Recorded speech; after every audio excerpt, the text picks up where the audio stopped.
So recently, the MMA world has been set into chaos cause some smaller YouTuber named Lucas Tracy, I don't really know if you know who he is cause his channel is significantly smaller than mine, made a GOAT list. And this GOAT list has been the #1 talking point on MMA YouTube ever since he dropped it, and a lot of people are trashing it, including myself, but the other YouTubers like Bedtime MMA, MMA Che, and all those guys trashing Lucas also have horribly disgusting GOAT lists themselves, because they're absolute casuals. And we're not even gonna get into Kenny Okoye's GOAT list, okay?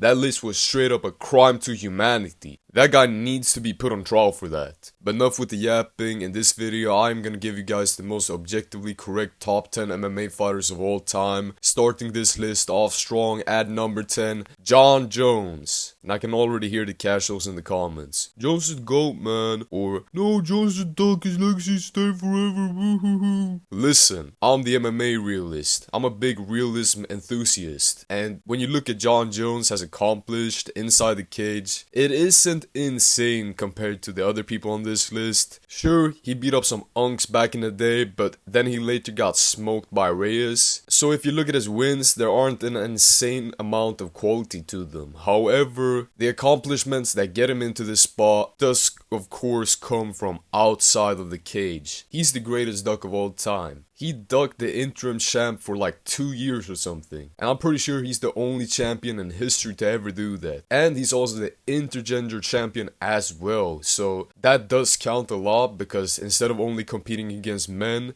you're also competing against the entire population of women. So the competition is higher. And on top of that, he's the most high profile fighter with the most failed tests. And this is what I mean, guys. You just can't look at one thing when discussing the GOATs of the sport. You have to look at everything as a whole. And taking all of Jon Jones' achievements into consideration, both in the cage and outside of the cage, he does make this list. Not to mention, he also recently retired in order to pursue a career outside of the cage, which means we haven't even seen his prime yet. So in the future, I'm expecting even greater things from him. But let's move on to number 9, and that is Juliana Pena. That's right, the only woman to make this list. And that's another problem with guys like Lucas or Bedtime. They don't even include the women's divisions in their GOAT lists. Like they aren't on the same level as the men. Absolutely disgusting bigotry. But Pena is the perfect example of why women's MMA is on the same level and maybe even above the men's MMA, okay? And I mean, you just have to look back at her fight against Amanda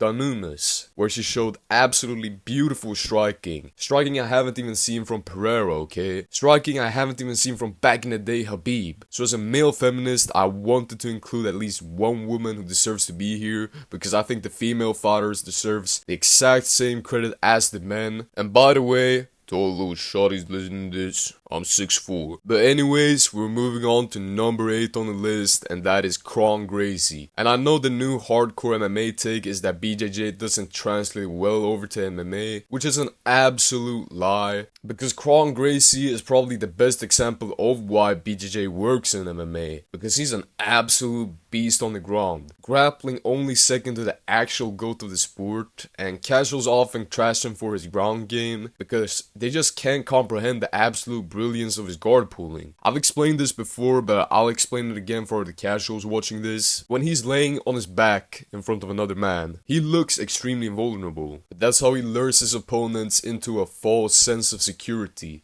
And as soon as his opponents enter his guard, it's over, man. Watch out, man. You do not want to be there with him. And on top of that, he's a Gracie, which speaks for itself. They're like the elites of the MMA world. But anyways, we're not gonna get into all that. That's another video in itself. If you know, you know. Let's move on to number 7. The big dog, the big bear, the lion himself, Drew Dober. And this might be a little bit controversial, because he does have some losses here and there. But against the right kind of opponent, he's absolutely unbeatable. It doesn't matter how skilled they are, how athletic they are, how tough they are. He's a predator inside of the cage, and once he finds you, it's over. And most of the time, you're simply not going to be fast enough. The only reason he isn't higher on this list is because he's only super effective against one type of fighter though. So his sauce doesn't really work well against the other kinds of fighters, which is unfortunate for Drew Dober, but that's just how it is though. But anyways, next up is number 6, and I got Shamil the Blob Gaziev coming in hot, or rolling in hot, I should say. Listen, we all know why Jones retired. He just don't want that Gaziev smoke, cause he'll get turned into a pack himself. We all know why Aspinall wants to fight Jones so badly, so he won't have to fight the Blob Goat, cause he knows he'll get absolutely ungolfed, blob mogged by Gaziev. But anyways, this guy is quite literally built different. He has the best cardio ever in the UFC, and he put on an absolute cardio clinic against Rosenstruik. And in that fight, he also used a very special technique that I haven't seen before. He tried to inhale all of the oxygen in the arena so there won't be any left for his opponent. And that's just something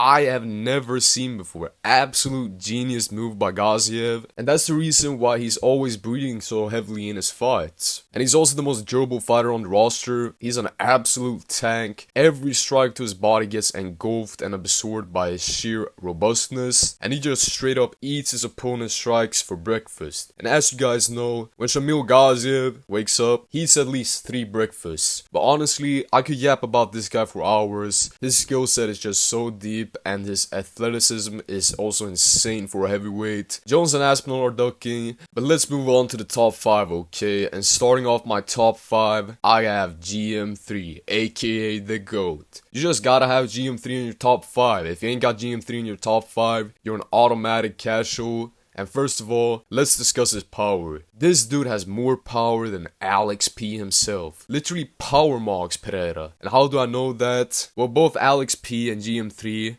bars by the way, Bruno Silva, and Pereira landed a ton in that fight, but he was never able to properly crack him. But GM3 was able to put that mustard on him now and drop him in the third, and using some quick MMA math, which is the most reliable method out there, that means that GM3 has greater power than Alex P, which means he's one of the hardest hitters pound for pound in UFC history, but it also means he's a better striker than a double glory kickboxing champion. So naturally, he's one of, if not the best striker in the sport. Plus, he's a top tier fraud checker as well. Now, he does have some losses here and there. However, it's what happens when you fight the best fighters in the world, man. Plus, he wasn't really that serious in those fights. When GM3 is locked in, he's an absolute animal. A goat, so to speak. Now moving on to another animal on this list. It's a relative of the MMA guru, the pigman himself, Anthony Smith, coming in at the number 4 spot. And on paper, he's at number 4 on the GOAT list. And I'm tired of people disrespecting him online. This dude is so insanely good that after he fought John Jones, who many casuals consider to be the GOAT by the way, he said, "Listen man, on paper, he's not really that good, man." And a lot of casuals clowned him for this, saying he was delusional or something like that. But how I took it was that Anthony Smith simply was so much better that John Jones, the number 10 on this list, wasn't even a match for him, okay? Now he's also an expert kung fu master, which is a shad martial art by the way.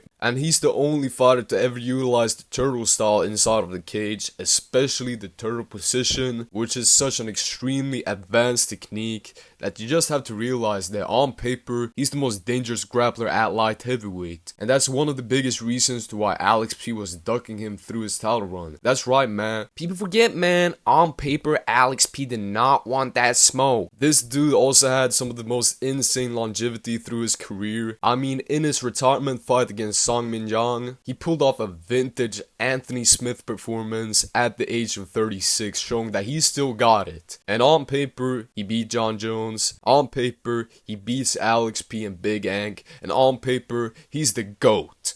But let's move on to number 3, and that's CM Punk. And I know that's a little bit controversial because a lot of people have him as the GOAT of the sport. But trust me, when I get into number 2 and 1, you'll understand my reasoning. But that said, CM Punk had the longest and one of the greatest runs in the UFC. And in that time, he managed to accomplish a lot of great things. And he's also one of the most skilled fighters to ever walk the earth. And I often see a lot of clowns saying Tapur is the best fighter ever in terms of skill, but CM Punk would give him a run for his money, let's be real. And he also has a background in pro wrestling, which is the best base for MMA and combat in general. You can go check out my video on the best basis for MMA for a more in-depth breakdown of that. But that said, to all my fellow CM Punk lasers out there, please don't trash me too hard in the comments. I hope you understand when I show you number 2, and that is the man born in Russia, forged in Ireland, the Russian hammer himself, Artem Lobov. And there are 8 billion people in the world, and out of out 8 billion people, only 15 has managed to defeat him. That just straight up speaks for itself. He has one of the greatest records in all of combat sports. Floyd wishes he had Artem's record, not to mention, he stood his base against Khabib, who pulled up with the entirety of Dagestan. And there's only one reason Khabib did that. He knew what a threat Artem Lobov was. But luckily for Khabib, Artem decided to spare his undefeated record that day, and it shows what a humble man he is, especially towards his fellow countrymen. But before we're gonna get into number 1, I actually have some honorable mentions. First we have Sergey Pavlovich, aka Drew Dober's right-hand man, and then I also have Bilal because he's one of the most boring fighters of all time, which is quite an achievement in my opinion, but those two guys just couldn't make the cut, okay? But let's move on to number 1, and that's the American Gangster. The man with the biggest charm and the biggest arms in Westland, Oregon, undefeated, undisputed, never lost a second of a round, Chael Sonnen. And this man had the most impressive career of all time in sports, period. No one's ever been as dominant as him. Well, what about Khabib and Jones? Get out of here, you casual. Khabib and Jones wish they were Chael. Chael is literally him. He absolutely destroyed John Jones' toe, made Tito go tap tap, brother, also beat Silva twice, and never let Wanderlei